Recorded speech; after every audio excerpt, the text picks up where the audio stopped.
বর্তমান বিশ্বের অন্যতম জনপ্রিয় সবজিটির নাম হচ্ছে মাশরুম। পিৎজা হতে স্যুপ সবকিছুতেই যেন মাশরুমের দখলদারিত্ব। কারণ মাশরুম হচ্ছে স্বাস্থ্যের জন্য অত্যন্ত উপকারী একটি সবজি। ডায়াবেটিস পেশেন্ট হতে শুরু করে সব ধরনের মানুষের জন্য এই সবজিটি উপযোগী। আসসালামু আলাইকুম এভরিওয়ান, সবাইকে আবারও স্বাগতম জানাচ্ছি আমার চ্যানেলে নতুন আরও একটি রেসিপি দেখার জন্য। আজকে আমি সেই জনপ্রিয় সবজি মাশরুম দিয়ে আপনাদের সাথে অত্যন্ত মজাদার একটি রেসিপি শেয়ার করব। আর এটি হচ্ছে একটি বাঙালি রেসিপি, আশা করছি আপনাদের কাছে ভালো লাগবে। তাহলে চলুন শুরু করি। আমার আজকের রেসিপির জন্য এখানে আমি 300 গ্রাম পরিমাণ ছোট ছোট মাশরুম নিয়ে নিয়েছি। আস্ত মাশরুম যেগুলো, দেখুন এগুলো কতটা ফ্রেশ। আর মাশরুম কিন্তু 2-1 দিন ঘরে রেখে দিলেই একটু কালচে হয়ে যায়। তো যদিও এগুলো 2 দিন আগে আনা হয়েছিল, ফ্রিজে ছিল। তো মাশরুমের সাথে দেওয়ার জন্য এখানে আমি চিংড়ি মাছ নিয়েছি 5-6টা। তো চিংড়ি মাছ হবে 200 গ্রামের মতো। তো প্রথমে আমি মাশরুমগুলো কেটে নিচ্ছি, এই যে এভাবে করে কেটে নিব। আর মাশরুমগুলো দেখেই বুঝতে পারছেন যে কতটা একদম কচি। তো এই রেসিপির জন্য একটু নরম বা ছোট টাইপের মাশরুম হলে ভালো হয়। তো এখন আমি সবগুলো মাশরুম একইভাবে কেটে নিব। তো হয়ে গেছে মাশরুমগুলো কাটা, দেখুন সবগুলো কেটে নিয়েছি। তারপরে আমি একটা পেঁয়াজ নিয়ে নিচ্ছি আজকের রেসিপির জন্য। এটা থেকে আমি অর্ধেকটা পরিমাণ নিব। তো আপনারা চাইলে যে কোনো ধরনের পেঁয়াজ দিতে পারেন, সাদা পেঁয়াজটাও দিতে পারেন। তো এই রেসিপিতে আমার কাছে এই লাল পেঁয়াজটা ভালো লাগে, সালাদে বা এই ধরনের রেসিপিতে লাল পেঁয়াজটা ভালো লাগে, সেই জন্য নেয়া। তো এখন আমি চিংড়ি মাছগুলোকে পরিষ্কার করে নিব। তো আপনারা চাইলে কিন্তু ছোট চিংড়ি দিয়েও এই রেসিপিটা করতে পারেন। তো আমাদের এখানে হাতের কাছে অ্যাভেলেবেল না ছোট চিংড়ি, সেজন্য আমি বড় চিংড়িকে ছোট করে কেটে নিব। তো চিংড়িগুলো ক্লিন করছি কিভাবে দেখুন। তো এভাবে উপরের খোসাগুলো ছাড়িয়ে তারপরে মাথার দিকের ময়লাটা ফেলে দিয়ে এরপরে এই চিংড়ি খোসা ছাড়ানোর পরে পিঠের দিকটা কেটে ছুরির সাহায্যে এর ভিতরে একটা রগ আছে, রগটা ফেলে দিব, এই যে এভাবে করে। তারপরে সব ধুয়ে নিয়ে আসলাম, মাশরুমগুলো ধুয়ে নিয়েছি দেখুন। তো পানি ঝরতে দিলাম, এইদিকে পেঁয়াজটা ধুয়ে নিয়েছি আর চিংড়িগুলো আমি ধুয়ে নিয়েছি। তো আজকের রেসিপির জন্য যা যা লাগবে কাটাকুটি আমি একবারে করে নিচ্ছি। এই যে পেঁয়াজটাকে যতটা সম্ভব একটু মিহি কুচি করে নিব। তো এই তো এভাবে করে পেঁয়াজটা কেটে নিলাম। তো পেঁয়াজগুলোকে একটা পাত্রে তুলে নিয়ে এরপর আমি কিছুটা ধনিয়া পাতা কুচি করে নিব। আর একবারে সব কিন্তু কাটাকুটি করে নিলে রান্নাটা খুব ইজি হয়। তো এখন আমি ধনিয়া পাতা নিয়েছি এখানে 3 টেবিল চামচ পরিমাণে হবে। আর এই রেসিপিতে ধনিয়া পাতাটা একটু বেশি দিলেই ভালো লাগে। তো ধনিয়া পাতাগুলোকে আমি মিহি কুচি করে নিব, এই যেভাবে করে কেটে নিচ্ছি। তারপর ধনিয়া পাতাগুলোকে আমি তুলে নিচ্ছি একটা পাত্রে। এরপরে আমি চিংড়ি মাছটা কুচি করব। তো চিংড়ি মাছগুলোকে আমি ধুয়ে নিয়েছি ভালোভাবে, খোসা ছাড়ানোর পরে ভিতরের রগটা পরিষ্কার করে ধুয়ে নিয়েছি। এখন একদম ছোট ছোট করে কুচি করে নিব সবগুলো চিংড়ি মাছ। তো হয়ে গেছে কুচি করা, আমি চুলায় চলে আসছি।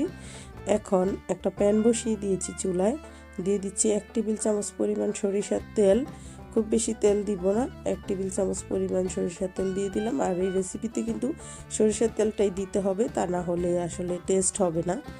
তো এখন তেলটাকে একটু গরম করে নিয়ে এর ভিতরে আমি আস্ত শুকনো মরিচ দিয়ে দিব কয়েকটা।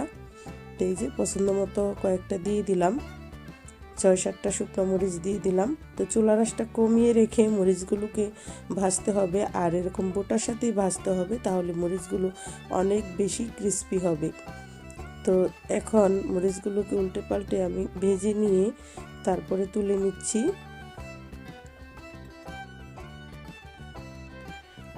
তো এই তেলের ভিতরে আমি কুচি করা চিংড়ি মাছগুলো দিয়ে দিচ্ছি।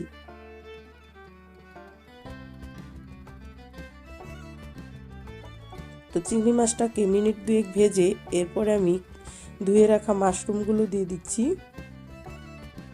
আর মাশরুম থেকে কিন্তু প্রচুর পানি ওঠে। আমি চুলার আঁচটা হাই হিটে রেখে তারপরে জাল করে নিচ্ছি। লবণ দিয়ে দিলাম 1/2 টেবিল চামচ পরিমাণ, যেহেতু মাশরুমগুলো কমে যাবে আগুনের তাপে। তো চুলার আঁচটা হাই হিটেই থাকবে। আর এটাকে উল্টে পাল্টে নেড়ে চেড়ে তারপরে ভেজে নিতে হবে। কিছুক্ষণ পরে এটা থেকে পানি উঠতে শুরু করবে। তো এই দেখুন মিনিট 5 জাল করার পর কি পরিমাণ পানি উঠেছে। তো আরও 5 মিনিটের মতো জাল করে আমি পানিটা শুকিয়ে নিলাম। এখন একটু ভাজা ভাজা করে নিব, তাহলে খুব ভালো একটা টেস্ট আসে। তো চুলার আঁচটা বাড়ানো অবস্থায় উল্টে পাল্টে নেড়ে ভাজা ভাজা করে নিচ্ছি। তো যতটা ভাজা ভাজা হবে ততই কিন্তু টেস্টি হবে। তো হয়ে গিয়েছে, এখন আমি চুলাটা বন্ধ করে দিলাম আর মাশরুমগুলো ঠান্ডা করে নিব। তো এইদিকে একটা পাত্রের মধ্যে শুকনো মরিচ নিয়ে নিচ্ছি, ঝাল যেমনটা খেতে চাই ওই অনুযায়ী। তো আমি 4টা মরিচ দিয়ে দিয়েছি, সামান্য একটু লবণ দিলাম, যেহেতু আমি মাশরুমে লবণ দিয়েছিলাম। মরিচটাকে একটু ভেঙে নেওয়ার জন্য লবণটা দেয়া, যাতে খুব বেশি মিহি করে ভাঙতে পারি সেজন্য। আর মরিচগুলো বোটার সাথে ভেজে নিলে অনেক বেশি ক্রিস্পি হয় দেখুন। তো খুব ভালোভাবে গুঁড়ো করে নিলাম মরিচগুলো। এ পর্যায়ে কুচি করে রাখা পেঁয়াজগুলো দিয়ে দিলাম, তারপরে আবারও নেড়েচেড়ে মিশিয়ে নিচ্ছি। এরপরে আমি ধনিয়া পাতা কুচিগুলো দিয়ে দিব।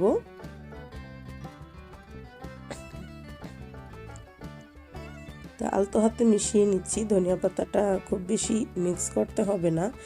এরপরে আমি মাশরুমগুলো মোটামুটি ঠান্ডা হয়ে আসছে, হাতে তাপটা ধারণ করতে পারবো। এই পর্যায়ে আমি এখন আলতো হাতে একটু মিশিয়ে নিব চিংড়ি মাছ এবং মাশরুমের মিশ্রণটা।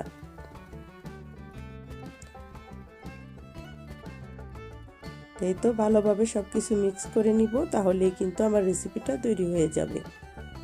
এই তো তৈরি হয়ে গেল মজাদার মাশরুমের ভর্তা চিংড়ি মাছ দিয়ে। তো এই রেসিপিটা আশা করছি যারা ট্রাই করেননি, আপনারা ট্রাই করলে আপনাদের কাছে ভালো লাগবে। তো গরম গরম ভাতের সাথে খেতে কিন্তু ভীষণ মজাদার। তো আমি গরম ভাত নিয়েছি, এক টুকরা লেবু হলে তো আরও ভীষণ মজা হয়। তো লেবুর রস দিয়ে মাশরুমের এই ভর্তা দিয়ে গরম ভাত দিয়ে খেতে কিন্তু ভীষণ মজাদার। তো যারা যারা মাশরুম পছন্দ করেন, আমার মনে হয় আমার আজকের এই রেসিপিটা আপনাদের কাছে অনেক বেশি ভালো লাগবে।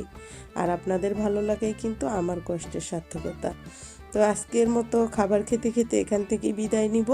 তো আমার রেসিপিটি যদি ভালো লেগে থাকে তাহলে আমার চ্যানেলটি সাবস্ক্রাইব করে আমাকে সামনে এগিয়ে যেতে সাহায্য করবেন। আপনাদের সাহায্য ছাড়া আমি এগিয়ে যেতে পারবো না। আর ভিডিওটি যদি ভালো লাগে তাহলে আমার চ্যানেলটি সাবস্ক্রাইব করার সাথে সাথে ভিডিওতে লাইক দিবেন, সুন্দর একটি কমেন্ট করবেন, কারণ আপনাদের লাইক এবং কমেন্ট আমাকে অনেক বেশি মোটিভেট করে পরবর্তী ভিডিও তৈরির জন্য। তো আজকের মতো এখান থেকেই বিদায় নিব। সবাই অনেক বেশি ভালো থাকবেন, সুস্থ থাকবেন। কিপ ওয়াচিং পপি আকবর। আল্লাহ হাফিজ।